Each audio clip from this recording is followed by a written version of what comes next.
everyone, this is Palak Narang studying MBBS and welcome to my YouTube channel.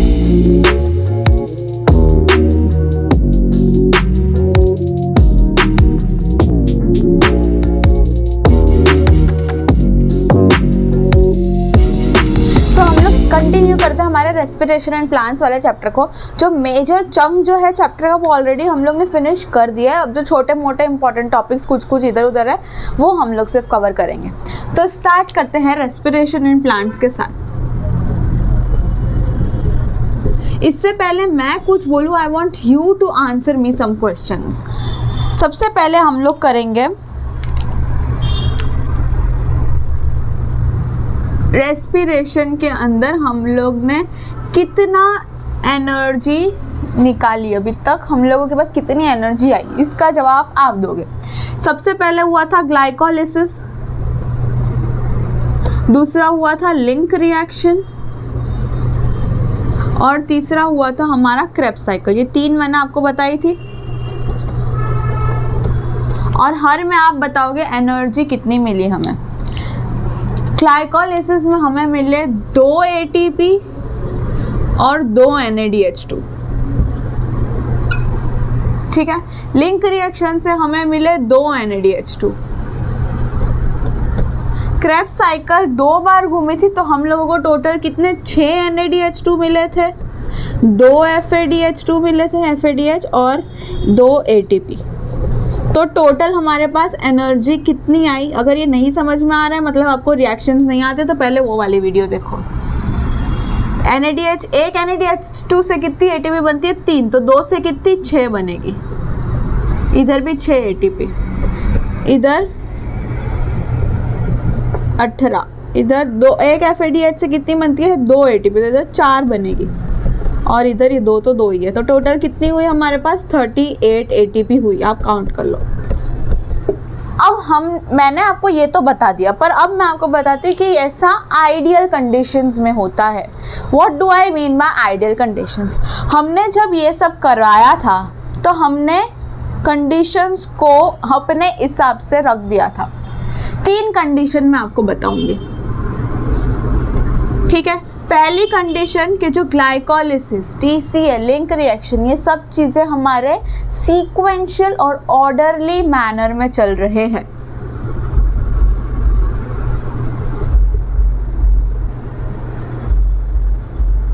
सारे के सारे step sequential wise और orderly. अब ये हो गया स्टेप, चलो अब नेक्स्ट स्टेप की बारी, चलो अब नेक्स्ट स्टेप की बारी। इस स्टेप वाइज मैनर में हम लोग ने करी थी सारी की सारी साइकिल्स को, सारी की सारी जो भी है हमारे पास ग्लाइकोलिसिस, लिंक रिएक्शन, वो हम लोग ने सीरीज में करी थी। तो हमने एक ये चीज़ कंसिडर करी थी। दूसरी चीज़ हमने कंसिडर करी थी कि जो NADH है, NADH2 फॉर्म्ड इन ग्लाइकोलिसिस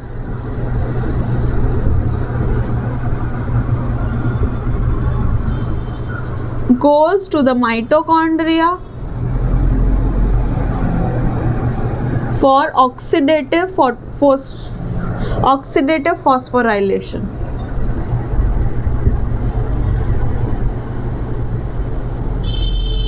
इसका मतलब क्या हुआ कि जो ग्लाइकोलिसिस के टाइम पे 2 NADH2 बने थे वो कहाँ जाएंगे, माइटोकॉन्ड्रिया के इनर मेम्ब्रेन में। क्यों जाएंगे, वहाँ पर क्या होता है, ETS होता है। ETS हमें करना था एनर्जी लाने के लिए, एनर्जी बनाने के लिए। तो वो क्या हुआ, हमारे जो NADH ग्लाइकोलिसिस से बने थे वो जाने चाहिए वहाँ पे ETS में। जो TCA में और लिंक रिएक्शन में माइटोकॉन्ड्रियल मैट्रिक्स के अंदर बने वो जाने चाहिए इनर मेम्ब्रेन में। तो हम लोग ने ये भी कंसिडर किया कि ठीक है, सारे के सारे NADH जो है वो चले जाते हैं माइटोकॉन्ड्रिया में और एनर्जी हमें मिल जाती है। ये दूसरी चीज़ हम लोग ने आइडियली मानी। तीसरी चीज़ हमने क्या आइडियल मानी थी कि ग्लूकोज ही हमारा प्रोडक्ट है जिससे हम लोगों का सारा रिएक्शन हो रहा है। इफ़ यू रिमेंबर, मैंने ग्लाइकोलिसिस की स्टार्ट में जो सबसे पहला वर्ड लिखा था वो ग्लूकोज था और बोला था कि पॉसिबल है दूसरी चीज़ें भी हो सकती है, पर हम लोग ने ग्लूकोज से चालू किया था। तो ये भी हमने कंडीशन आइडियल मानी थी।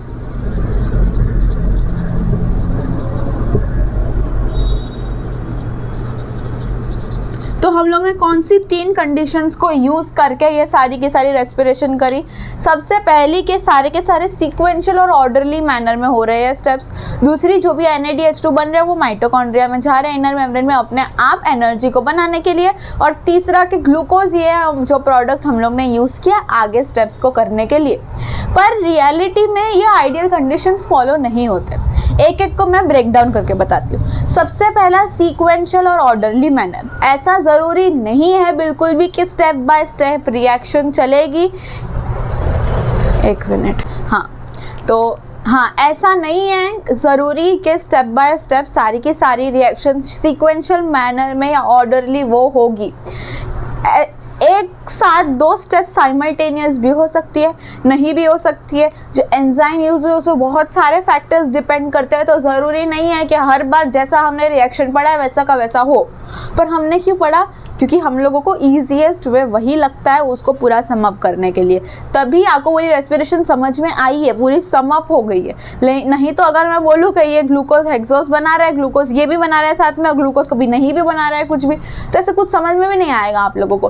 तो ये पूरा का पूरा हम लोगों को सम अप करने के लिए ये मेथड यूज़ की। पर रियल लाइफ में ऐसा ज़रूरी नहीं है कि सारे सीक्वेंशियल ऑर्डर फॉलो हो। दूसरी चीज़ हमने कंसिडर किया कि ग्लाइकोलाइसिस में जो NADH2 बन रहा है वो माइटोकॉन्ड्रिया में जाएंगे। अब मैंने ऐसा क्यों बोला? देखो, जो TCA लिंक रिएक्शन में बन रहा है NADH2 वो तो माइटोकॉन्ड्रिया के मैट्रिक्स में बन रहे हैं, वो इजीली चले जाएंगे इनर मेम्ब्रेन में। पर लेकिन जो ग्लाइकोलाइसिस के NADH2 बन रहे हैं वो साइटोप्लाज्म में बन रहे हैं। तो साइटोप्लाज्म के NADH2 को माइटोकॉन्ड्रिया में जाना इतना ईजी नहीं होता है, उसको पास करना होता है एक सिस्टम को, दैट इज शटर सिस्टम। क्या? Shutter system. हम लोगों के ग्लाइकोलाइसिस में 2 NADH2 बने थे। अब वो 2 NADH2 को माइटोकॉन्ड्रिया में जाना इतना इजी नहीं है। अगर वो चाहता है कि माइटोकॉन्ड्रिया में जाए, अगर उस बच्चे को क्लब में जाना है तो उसको टिकट खरीदनी पड़ेगी। तो वो टिकट खरीदने के लिए क्लब में, मूवी थिएटर में, कहीं भी जाने के लिए टिकट खरीदनी पड़ेगा। वो टिकट एक NADH2 की कितनी है? 1 ATP। वो टिकट का पैसा है उसका पर NADH2। अगर एक NADH2 जाएगा अंदर तो 1 ATP दे के जाएगा, दूसरा NADH2 आएगा तो दूसरा ATP दे के जाएगा। तो अल्टीमेटली हमारे 2 NADH2 से कितने ATP आने चाहिए थे? 6 ATP आने चाहिए थे, है ना। 1 NADH2 से 3 ATP आते हैं, पर लेकिन उसमें से 2 ATP तो टिकट में यूज हो गए। मूवी में अंदर मूवी की टिकट खरीदने के लिए ही 2 ATP हमारे यूज हो गए। तो अल्टीमेटली हमारे ग्लाइकोलाइसिस के NADH2 से कितने ATP आए? 4 ATP। 2 लॉस हो गए। तो अगर 38 की बात करो तो 38 में से अगर 2 लॉस होंगे तो हमारा टोटल नेट ATP गेन कितना होता है? 36 ATP। इसीलिए जब आप लोग स्कूल्स में या कभी भी पढ़ा होगा तो एरोबिक रिएक्शन में 38 नहीं, वो लोग 36 ATP की बात करते हैं। वो इसीलिए क्योंकि शटल सिस्टम में यूज होती है। अब 2 टाइप के शटल सिस्टम होते हैं। अच्छा, हम ऐसा ज़रूरी नहीं है 36 ही बोलना है, 38 ही बोलना है, 36 to 38 बोल सकते हैं। 2 टाइप के शटल सिस्टम होते हैं। एक होता है ग्लिसरॉल 3-फॉस्फेट और एक होता है मैलेट एस्पार्टेट शटल सिस्टम। अब मैं चाहती तो इसकी डिटेल में जा सकती थी, पर मेरे को ज़रूरी नहीं लगता है जाना। सिर्फ इसके नाम याद कर लो और एक चीज़ याद कर लो कि जो मैलेट एस्पार्टेट शटल सिस्टम होता है वो हमारी बॉडी के अंदर यूज़ होता है, किडनी या फिर हार्ट जैसे ऑर्गन्स के लिए। और यहाँ पर जो नेट ATP गेन होता है वो 38 ATP ही होता है, उनको ज़्यादा एनर्जी चाहिए। लेकिन जो ग्लिसरॉल 3-फॉस्फेट है वो प्लांट्स के अंदर यूज़ होता है और उसमें net ATP gain is 36 ATP। अब मैं आपको बोलूँ कि ग्लाइकोलाइसिस तो एनारोबिक में भी हो रही है ना, तो वहाँ पर भी ETS होगी क्या? नहीं, वो जो है वो शटल, देखो शटल सिस्टम उसमें होंगे ही नहीं। किसके अंदर? प्रोकैरियोट्स के अंदर। क्यों? अगर शटल सिस्टम ही नहीं होंगे तो NADH2 माइटोकॉन्ड्रिया में जा ही नहीं पाएगा। पर आपको मैं खास बात बताऊं, प्रोकैरियोट्स के अंदर माइटोकॉन्ड्रिया होता ही नहीं है। सिंपल सी बात, प्रोकैरियोट्स में माइटोकॉन्ड्रिया नहीं होता, इसीलिए वो शटल सिस्टम नहीं होता। समझे? ये सब चीज़ें सिर्फ और सिर्फ यूकैरियोट्स के अंदर प्रेजेंट होती है। प्रोकैरियोट्स में नहीं प्रेजेंट होते, याद रखना, ठीक है। तो दो चीज़ हमारी हो गई, एक तो सीक्वेंशियल ऑर्डरली मैनर फॉलो नहीं हो रहा है, और दूसरा NADH2 को बनने माइटोकॉन्ड्रिया के अंदर जाने के लिए 2 ATP देनी पड़ रही है, 2 NADH2 को, ठीक है। अब तीसरी चीज़ मैंने बोली कि ग्लिसरॉल नहीं, glucose. Glucose is the only substrate जो हमने यूज़ किया पूरे के पूरे ग्लाइकोलिसिस में, और ग्लाइकोलिसिस के बाद लिंक रिएक्शन और TCA में भी। पर मैंने आपको तभी भी बोला था ग्लूकोज की जगह फैट भी यूज़ हो सकता है, प्रोटीन भी यूज़ हो सकता है। तो अगर वो food storage in the form of fat या प्रोटीन हो तो क्या करेंगे, तो उसको मैं आगे बताती हूँ। पहले इसको नोट डाउन कर लो क्योंकि मुझे थोड़ी स्पेस चाहिए उसके लिए। चलो अब हम देखते हैं कि ग्लूकोज के अलावा कोई और अगर चीज़ें हो तो क्या होगा। फैट हो सकता है, ग्लूकोज खुद हो सकता है, मतलब वो तो होगा ही ना, और प्रोटीन हो सकता है एज एन एनर्जी। 3 ऑप्शंस है। तो ग्लूकोज का तो हमको सबको पता है क्या क्या होता है। ग्लूकोज से बनेगा ग्लूकोज 6 फॉस्फेट,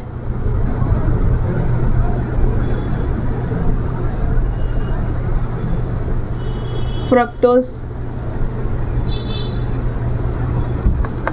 1,6 बिसफॉस्फेट, जो भी है।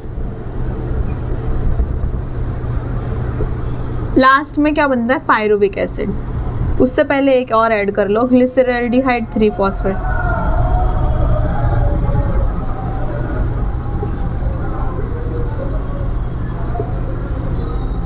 उसके बाद लास्ट में क्या बनता है, पायरुविक एसिड बनता है।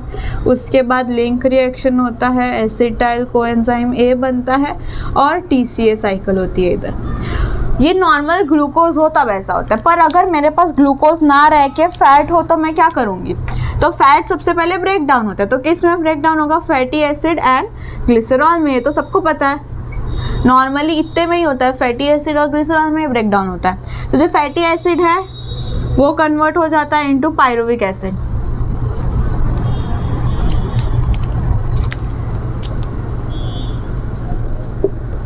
या पायरुवेट। जो ग्लिसरॉल है वो कन्वर्ट हो जाता है इनटू ग्लिसरैल्डिहाइड 3 फॉस्फेट, ठीक है। प्रोटीन जो है वो किस में ब्रेक डाउन होगा, अमाइनो एसिड में।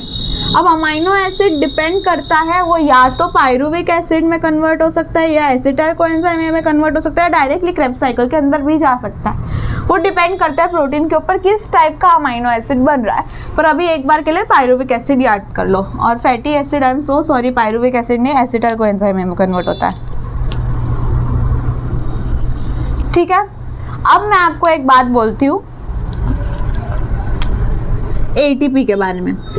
तो एक ATP जो है उससे 34 किलो जूल पर मोल जितनी एनर्जी आती है। ये मैं आपको पहले भी आई गेस MBI में मैंने बताया था कि 3 फॉस्फेट अगर हम यूज़ करेंगे तो एक ATP से कितनी एनर्जी मिलेगी, 34 किलो जूल पर मोल। तो हमारे इसमें 38 ATP बन रहे हैं, तो 38 ATP में से कितनी एनर्जी होगी, 38 इंटू 34 विच इज़ 1292, जो मैं कैलकुलेट करके आई हूँ, किलो जूल पर मोल। इतनी एनर्जी हम लोगों को मिल रही है पूरे के पूरे रेस्पिरेशन के प्रोसेस के थ्रू, ठीक है। पर एक जो ग्लूकोज मॉलिक्यूल है वो कितनी एनर्जी स्टोर कर सकता है, वो स्टोर कर सकता है 2850 किलो जूल जितनी एनर्जी स्टोर कर सकता है एक मॉलिक्यूल ऑफ ग्लूकोज।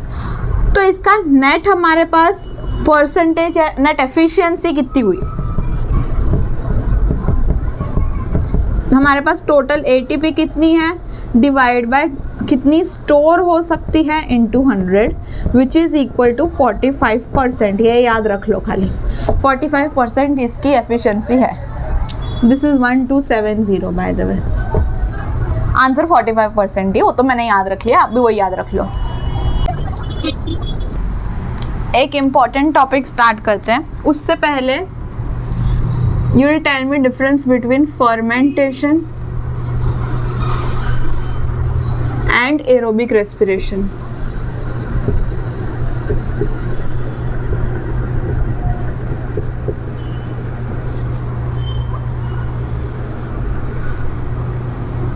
चलो बोलो एक एक करके। सबसे पहला ग्लूकोज, partially oxidized, और इसमें glucose is completely oxidized.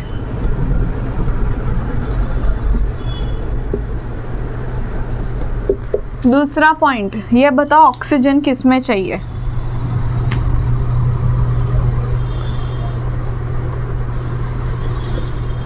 Aerobic में. देयर इज अ रीजन उसको एरोबिक बोला, क्योंकि उसको ऑक्सीजन चाहिए. तीसरा पॉइंट, कितने नेट एटीपी बन रहे हैं? 2 ATP प्रोड्यूस्ड. अब इसमें क्या लिखोगे? 36 to 38. अब आपको पता चल गया. नेक्स्ट पॉइंट, एंड प्रोडक्ट बताओ इसका.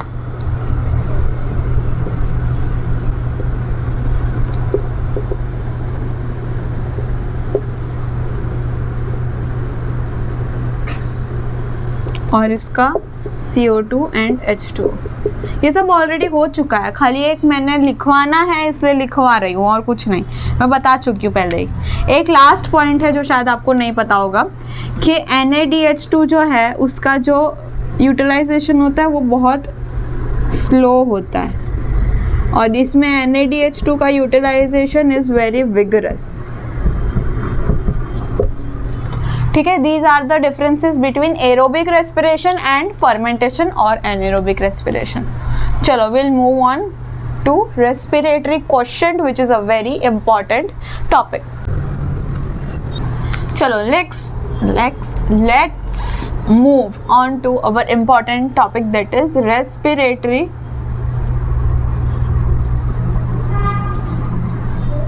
quotient. Important. What is respiratory quotient? अब थोड़ा सा मैथ आएगा इसमें. Respiratory quotient is volume of CO2 evolved upon volume of oxygen consumed. कितना CO2 निकल रहा है और कितना ऑक्सीजन यूज़ हो रहा है, उसका रेशियो या उसका परसेंटेज इज रेस्पिरेटरी क्वोशिएंट.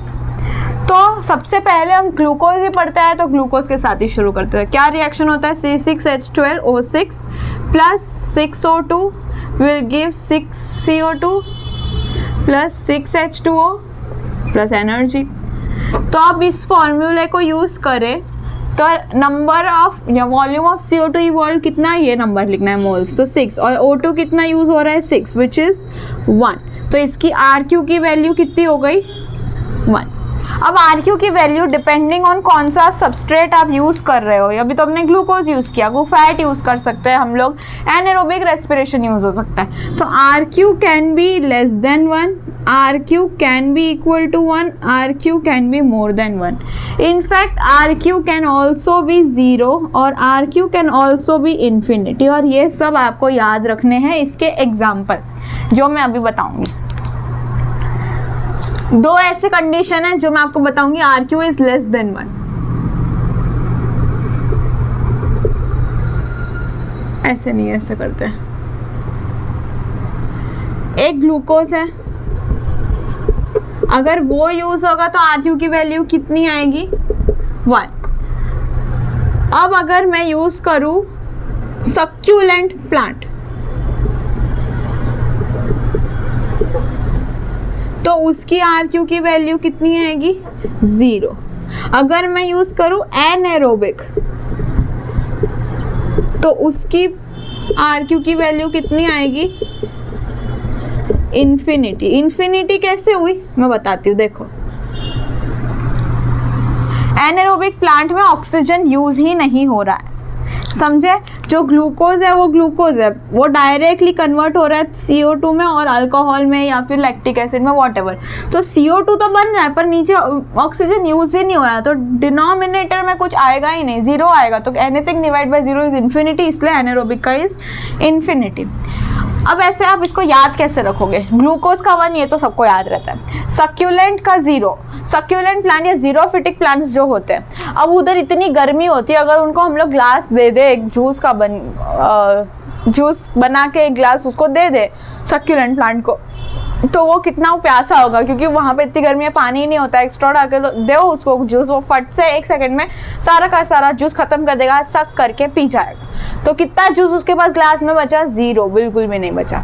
लेकिन जो एनारोबिक प्लांट होते हैं उन लोगों को अगर आप जूस दो तो उनको तो कोई प्रॉब्लम ही नहीं है, उनके पास ऑलरेडी वैसे ही बहुत सारा जूस है, इनफाइनाइट अमाउंट, वो बनाते ही अल्कोहल है, वो ड्रिंक करते जाओ खत्म ही नहीं होगा, तो इनफाइनाइट अमाउंट ऑफ जूस है, इसलिए इसका RQ की वैल्यू इज इनफाइनाइट, ऐसे याद रखना। अब 2 P के वर्ड है जो कि लेस देन 1 है, एक है पाल्मिटिक एसिड और दूसरा है प्रोटीन। ये 2 ऐसे प्रोडक्ट्स हैं जिनका RQ क्या है, लेस देन 1, और इसकी वैल्यू क्या है, देखो प्रोटीन के अंदर कितना अल्फाबेट्स है, 7 अल्फाबेट्स है, पर ये RQ की वैल्यू तो लेस देन 1 होनी चाहिए, तो लेस देन 1 कितना, 0.7। मैंने प्रोटीन के अल्फाबेट्स गिने और पाल्मिटिक एसिड में 0.7 लिख दिया, तो मैं पाल्मिटिक एसिड के अल्फाबेट्स गिनूं तो 8 ये है, एक एसिड का A इज 9, तो इसकी प्रोटीन की वैल्यू इज 0.9, सिर्फ क्रिस क्रॉस कर देना है, ठीक है। अब मोर देन 1 भी 2 में होता है, एक ऑक्सैलो एसिटिक एसिड और एक मैलिक एसिड, ठीक है। अब ऑक्सैलो एसिटिक एसिड में कितने अल्फाबेट्स है, इधर OAA 3 अल्फाबेट है, तो RQ की वैल्यू इधर क्या होगी, 3 नहीं 1.33, 3 मत लिखना, ये गलती मत करना। मैलिक एसिड अगर अब उसको हिंदी में लिखना चाहे तो कैसा होगा, मैं अलग और लिक अलग, और एसिड यानी मतलब देख लो तुम लोग लिख दो कैसे होता है, अब जब हम लोग बोलते हैं तो मैं लिक एसिड, मैं लिक और एसिड हिंदी में तो 2 कटे, तो टोटल कितने अल्फाबेट्स माने जाएंगे, 4 अल्फाबेट्स, तो इसको इधर क्रिस क्रॉस करके 4 लिख दो। मुझे पता है बहुत फुद्दू सा है पर ऐसे याद रहेगा तो इसलिए रखो ऐसे।